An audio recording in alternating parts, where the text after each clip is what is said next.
Drawn to scale. Drawing a real object either reduced or enlarged by a set scale factor. All plans are drawn to scale. A plan set for a home, for example, will have plan view drawings, elevation drawings, and detail drawings.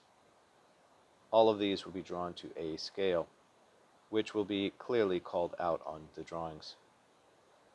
A drawing that is to scale is a proportional drawing. In other words, if one dimension is shrunk by a scale factor, all other dimensions will be shrunk to this same scale factor.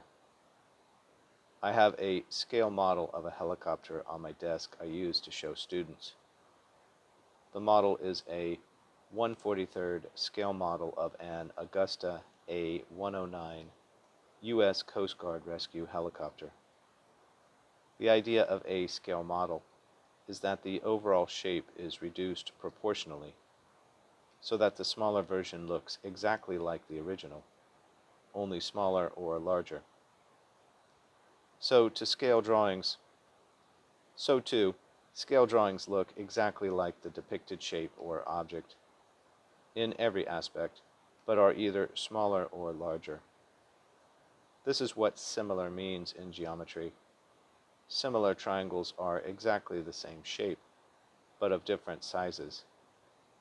The sizes are related by a scale factor or a zoom factor.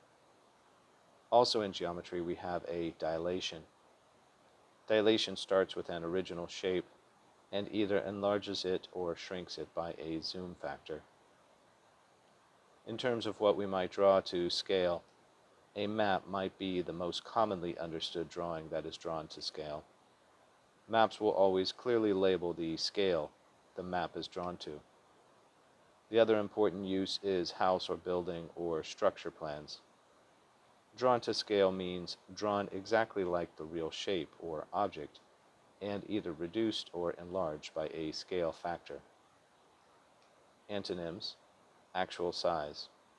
Related words: proportional, similar, scale factor, zoom factor, dilation, scale model.